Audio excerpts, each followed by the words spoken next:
48 तासात मान्सून मुंबईमध्ये होणार दाखल. मान्सून पुणे, धाराशिव, पूर्ण सोलापूर आणि कोकण विभागातील अलिबागमध्ये दाखल झाला आहे. तेलंगणा, छत्तीसगडमध्ये काही भागात दाखल झाला असून मान्सून वारे सक्रिय झाले आहेत. 48 तासात मान्सून मुंबईमध्ये दाखल होणार आहे. तब्बल 14 दिवसांच्या ब्रेकनंतर पुन्हा मान्सून सक्रिय झाला आहे. 24 व 25 जूनला चांगला पाऊस पडण्याची शक्यता आहे. पुढच्या आठवड्यात राज्यात सर्व ठिकाणी मान्सून दाखल होण्याची शक्यता आहे. 26-27 जून नंतर मान्सून अनेक ठिकाणी दाखल होईल.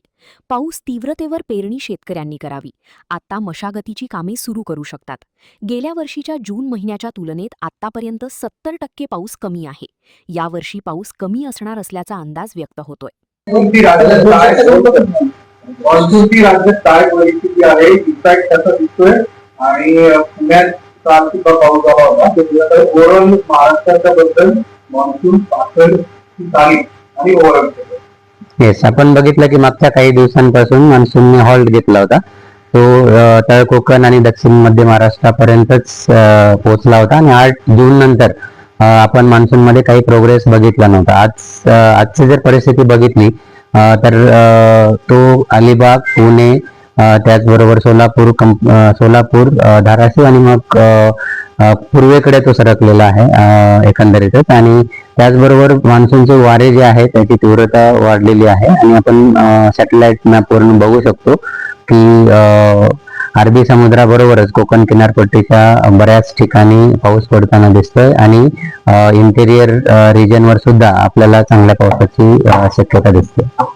तर मग मान्सून दाखल झाला असं म्हणायचं आणि दिलासादायक काही वार्ता म्हणावी लागेल, सुख वार्ता देखील म्हणावी लागेल.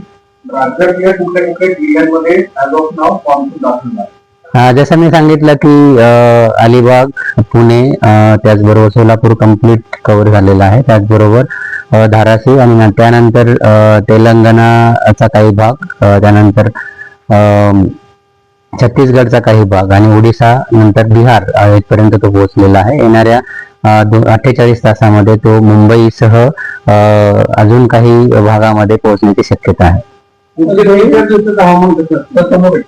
येस, येणाऱ्या 3 ते 4 दिवसांचा जर अंदाज बघितला तर कोकण, गोव्यासह इंटेरियर महाराष्ट्रामध्ये मेघगर्जनेसह पावसाची शक्यता आहे आणि मान्सूनचे वारे सुद्धा तीव्र झालेले आहेत किंवा सक्रिय झालेले आहेत असं आपण म्हणू शकतो. त्यामुळं मान्सून पुढे अजून उत्तरेकडे पोहोचण्यासाठी किंवा सरकण्यासाठी अनुकूल वातावरण आहे असं आपण म्हणू शकतो.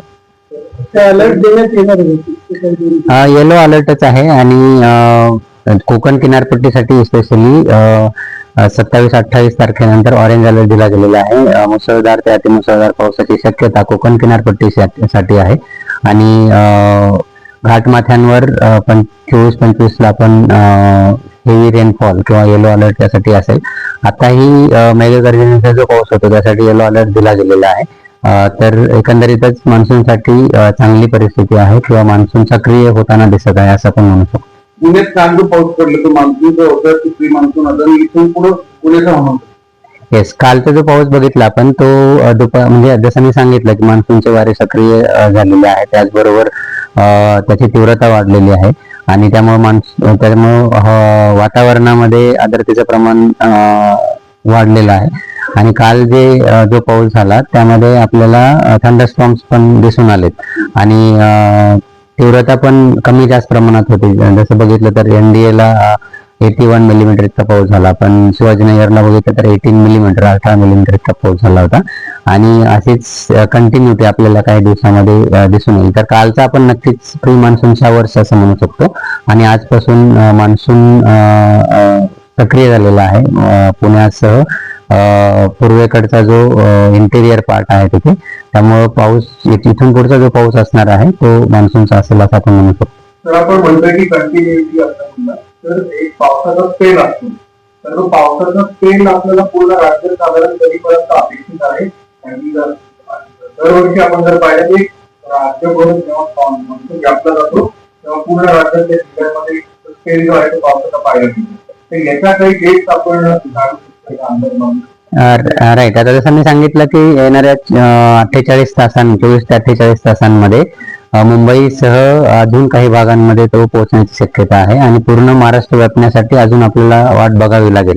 परंतु ज्या ज्या रिजन मध्ये मान्सून पुढे सरकत आहे त्या रिजन मध्ये चांगल्या पावसाची शक्यता आहे आणि 26-27 तारखेनंतर महाराष्ट्रातील बहुतांश ठिकाणी मान्सून सक्रिय झालेला आपल्याला दिसून येईल आणि चांगल्या प्रकारे पाऊस पडण्याची शक्यता आहे. तर जून महिन्यात किती पाऊस आहे आणि साधारणतः 14 दिवस थंड केली मोर दॅन 70% तूट आतापर्यंत आपल्याला दिसून आलेली आहे आणि खंड पडण्याचे कारण याच्या आधी आपण बघितले होते, ज्यामध्ये उत्तरेकडनं येणारे जे कोरडे वारे आहेत त्याचबरोबर मान्सूनचे जे वारे आहेत ते वीक झालेले आपल्याला दिसून आले. त्याचबरोबर MJO जो आहे तो फेवरेबल कंडिशन्स मध्ये नव्हता किंवा तो फेवरेबल फेज मध्ये नव्हता.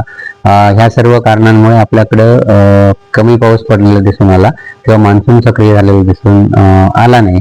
आता जर बघितलं तर MJO फेज 2 मध्ये आहे, जो की आपल्या मान्सूनसाठी चांगला आहे आणि इतर जे इक्वेटोरियल वेव्ज असतील किंवा मग दक्षिणेकडचा मस्करेन हाय असतील, हे सगळे पॅरामीटर्स फेवरेबल आहेत आणि त्यामुळं मान्सूनचे वारे सक्रिय होताना आपल्याला दिसत आहेत आणि पाऊस पण पडताना दिसतोय. तर वेगवेगळ्या हवामानाचा अभ्यास करणाऱ्या संस्था आहेत किंवा अभ्यास त्यांच्याकडे वेगवेगळ्या अंदाज वर्तवले जातात, त्यामुळे पेरणीचं जे शेतकऱ्यांचे अन्य काम आहे त्याच्याबाबत शेतकऱ्यांमध्ये थोडं संभ्रम दिसतं, कन्फ्युजन दिसतं. तुमचा काय सांगा?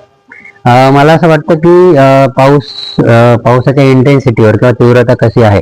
आता जरी मान्सून आला असला तर याचा अर्थ असा नाही की सगळीकडेच खूप जास्त पाऊस पडतोय. मान्सून पूर्ण आल्यानंतर स्टेबल होईपर्यंत आणि चांगला पाऊस पडेपर्यंत आपण थोडीशी वाट बघणं गरजेचं आहे. त्याचबरोबर ज्या ठिकाणी जसं कृषी विभागाकडनं सांगितलं जातं किंवा राज्य शासनाकडनं सांगितलं जात आहे की 100 मिलीमीटर किंवा 65 मिलीमीटर पेक्षा जास्त पाऊस आपल्याकडे झालेला असेल आणि जमिनीची ओल 2 फुटापर्यंत गेलेली असेल, अशा परिस्थितीमध्ये तुम्ही पेरणी करू शकता. पण नक्कीच आता जो पाऊस पडतो ह्या बेसिसवर तुम्ही शेतीचे कामं सुरू करू शकतात. परंतु पेरणीविषयी मला असं वाटतं की तुम्ही कृषी विभागाकडनं ज्या काही सूचना दिल्या जात आहेत त्याचं पालन करणं गरजेचं आहे आणि त्याचबरोबर जे हवामानाचे अंदाज आहे, भारतीय हवामान विभागाकडनं दिले जाणारे जे अंदाज आहे ते वेळोवेळी बघणं गरजेचं आहे असं मी म्हणतो.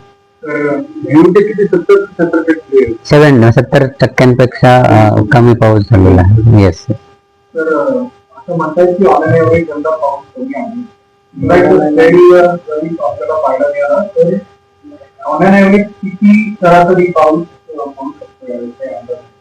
जसं आपलं दीर्घकालीन अंदाज ऑलरेडी दिलेला आहे आणि आपण प्रत्येक वेळी डिस्कस करतच आलेलो आहोत की यावेळेचा जो पाऊस आहे तो सरासरीपेक्षा 90% इतकाच पडण्याची शक्यता आहे आणि महाराष्ट्रामध्ये सुद्धा तशीच परिस्थिती असण्याची शक्यता आहे.